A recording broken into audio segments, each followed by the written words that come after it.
we are going to look at how Jesus promised that his second coming would happen in the time of his apostles. And so the aim of this study is not to address the nature of Jesus' promised coming, but to look at what Jesus said concerning when that promised coming was to occur. The early Christians had a reason to believe that Christ would come in their lifetime, and one which you will find very embarrassing.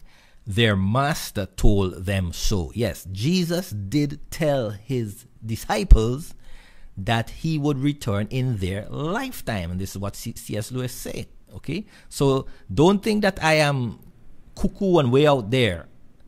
All the information I am bringing to you is what I found in the scripture. Okay, so anyway, so let's go on with the quotation. He, meaning Jesus, he shared and indeed created their delusion. So that is C.S. Lewis' opinion, that Jesus actually deceived his disciples. He said in so many words, this generation will not pass until these things are done. And he's speaking about his second coming. And he was wrong. According to C.S. Lewis, Jesus was wrong because, and this is not only C.S. Lewis' opinion, most of Christianity by default are saying that Jesus and his apostles were wrong, because they clearly tell you it is the fundamental belief of every denomination I know. Maybe there are some that I don't know. I don't claim to know all denominations and what they believe. But every denomination that I know of believes that Jesus has not yet come according to his promise. Okay? And by believing that, we are saying that he was wrong about what he said to his disciples and when he said he was coming. I would even put it stronger. I would say that we believe that he was lying when he said that, because as you will see, the evidence is so clear that we have no other choice than to say he did not mean what he was saying. In other words, he was lying. Okay? But I will allow you to make that decision and that determination by the evidence that we will look at. So when I come back, we're going to look at and we're going to dive into the scriptures and see exactly what did Jesus actually say about his second coming. It says that once the promise was made to Israel under the Sinai covenant, it had to be brought to pass to Israel within the Sinai covenant before the covenant ended, right? And so Jesus, the prophecy of the second coming was made within the old covenant. Did you know that? All right. Well, first let's go to Matthew 24:30, and then we'll go to Daniel 7:13. Okay, so let's head over to the Bible. Let's head over to the Bible, and we'll go to Matthew 24:30. Okay, Matthew 24:30 is where Jesus makes one of his many promises of his coming. He says, "And then shall appear the sign of the Son of Man in heaven, and then shall all the tribes of the earth mourn, and they shall see the Son of Man coming in the clouds of heaven with power and great glory." So Jesus positively said he, as the Son of Man, will come in the clouds of heaven. And he said that in the year, between the year 27 and the year 31. That's during his ministry, okay? He said that, as we may say, 2,000 years ago. Now, but what Jesus was promising here, what he was saying here, he was basing it off of an old covenant prophecy. Did you know that? Comment down below and tell me if you knew that Jesus' promise to come again in the clouds of heaven was based on a old covenant prophecy. Yes, it's Daniel chapter 7 verse 13. So let's go over there, Daniel chapter 7 verse 13, and scroll down to verse 13. I'm not going to read the whole thing. If you want, you can do that. But I'm going to show you Daniel saw in night visions, and this is very important. Okay? Daniel was seeing a vision, so which means what he is seeing is highly symbolic. All right? Visions are symbolic. And behold, one like the Son of Man came with the clouds of heaven. You see where Jesus got it from? He got it from a vision that Daniel had. And once it is a vision, most likely the term clouds of heaven is symbolized or represents something else, not literal atmospheric clouds he's talking about. Okay? It's symbolic of something else. It's symbolic of a heavenly reality. Okay? So, but here's the prophecy. And it is a prophecy made during the Sinai covenant. So it is made to Israel. So the second coming of Christ must be fulfilled to Israel. And it must be fulfilled during the old covenant, because it's an old covenant promise. It had to be fulfilled before the covenant ended. Comment down below and tell me if you knew that already before. I'm telling you, you have never heard it like this anywhere. Right? So, Jesus' use of that phrase, coming with the clouds of heaven, is taken from a vision. Therefore, he is making a symbolic term. He's not speaking literally. Okay? Now, most importantly, the timing of the coming. It has to occur before the covenant end, and we know the covenant ended in the year 70. So Jesus had to come back. That coming with the clouds of heaven, that had to have happened before or at the year 70. Okay? So just by understanding the covenant prophecy principle, we can ascertain that at least Jesus had to have come with the clouds of heaven before the Sinai covenant ended. All right? Now, the next thing is that, let's go on to our second point. We want to move on quickly. Our second point here, it says, Christ promised that his coming would be at the time of the destruction of the temple at Jerusalem and in the apostles' generation. See, so you see, this adds up. This is conforming or falling in line or is in harmony with what Daniel said.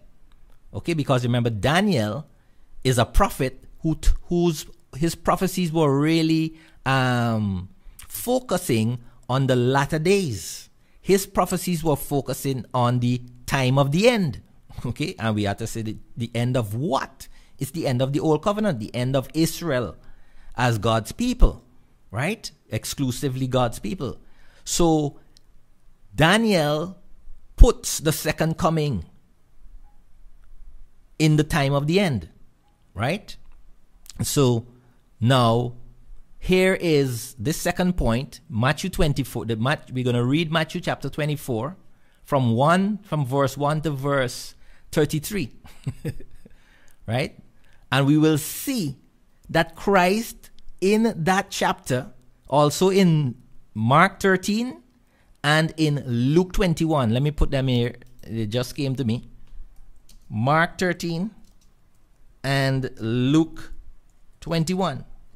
These three chapters, Jesus clearly puts his coming, the coming with the clouds of heaven, the coming into his kingdom, the coming with power. He puts that at the time of the destruction of the temple at Jerusalem and in the apostles' generation. Okay, we'll see it clearly. So we want to go to Matthew chapter 24, and we will start from verse 1. So let's get our Bible up here again, and we begin. You see, the thing is,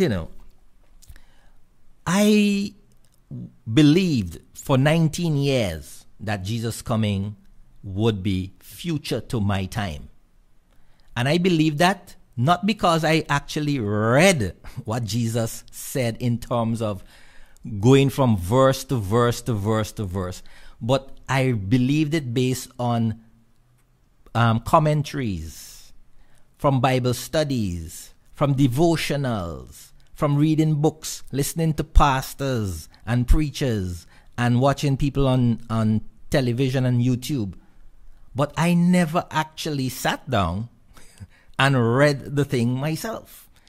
And when we did Bible studies, we weren't actually studying the Bible. What we were actually studying was a narrative that said, this is what's going to happen, that's what's going to happen, this is what's going to happen. And then Bible verses were now slotted in to support what the narrative said.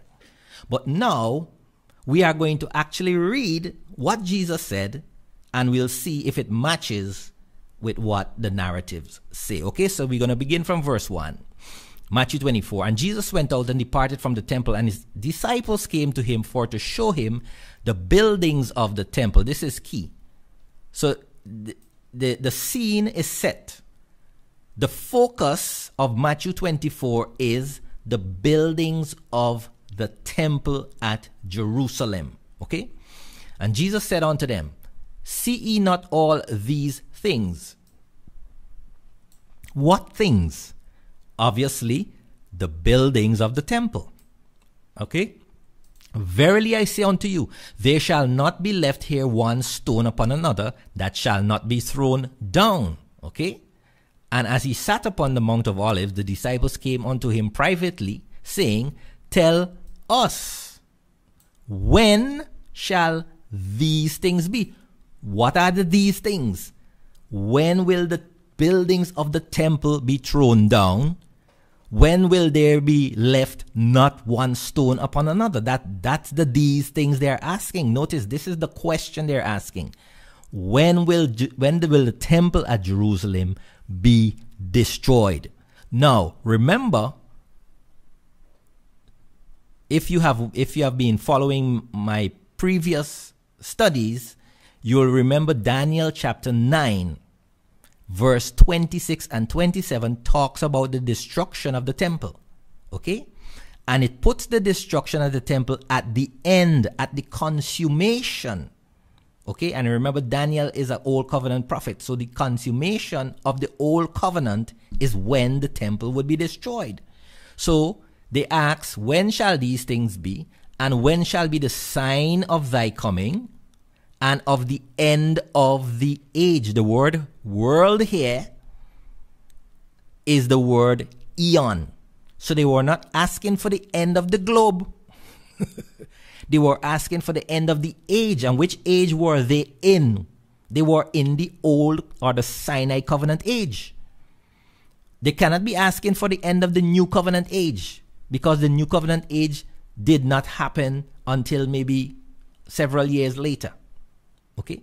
They were asking about the end of the age that they were in presently, which was the Sinai covenant age. Okay? So notice now, according to Daniel 9:26 and 27, the temple and the city were to be destroyed at the end of, or the consummation of, the Sinai covenant age. They are familiar with that because Jesus would have taught them the prophecies of Daniel. And so once they heard Jesus say that the temple will be destroyed, then they're asking him, okay, so you're talking about Daniel 9:26. So when will be the consummation? Actually, in the Greek, this term, end of the age, the end of the world, is actually consummation of the age. Let me show it to you in the Berean Bible.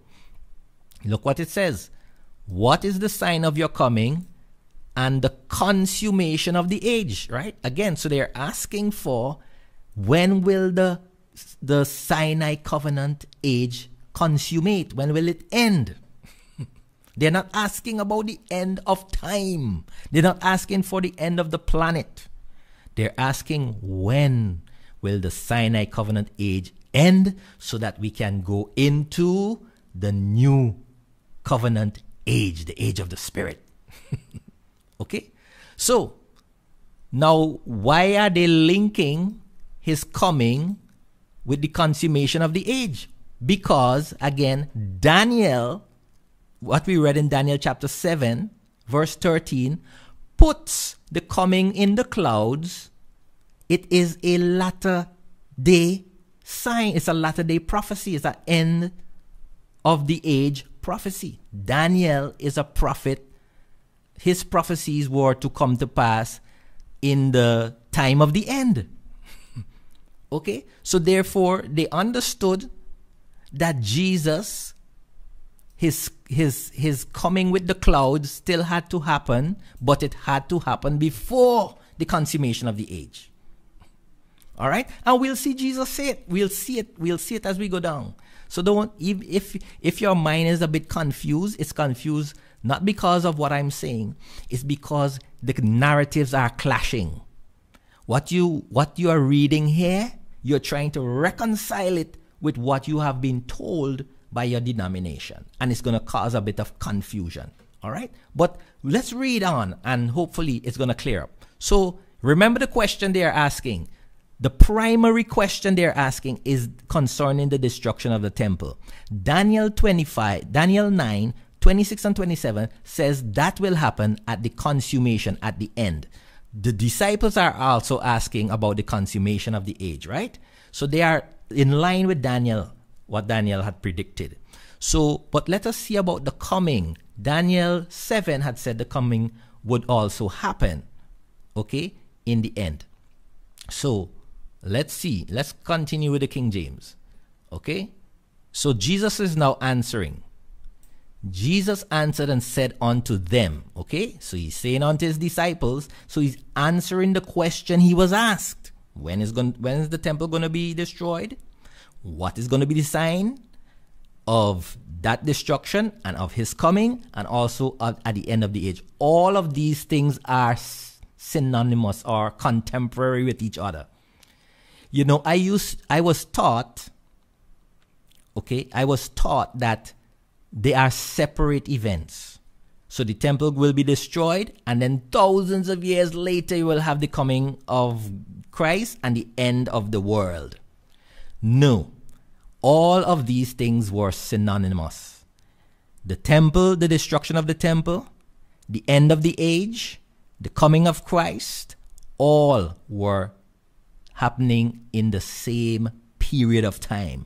If you study the book of Daniel and you apply the covenant prophecy principle, you will understand that. So anyway, Jesus is saying, take heed that no man deceive you, for many shall come in my name, saying, I am Christ, shall deceive many. And ye, remember he's talking to the disciples, he's telling them, he's giving them the signs that will happen before the temple is destroyed. He says, you shall hear of wars and rumors of wars, and see ye that you be not troubled. So he's not saying, hey, you guys 2,000 years, 3,000 years, 4,000 years later, you're going to hear wars and rumors of wars, and that's a sign of my coming. No, he's telling his disciples, he's telling them privately that they will witness wars and rumors of wars in their time.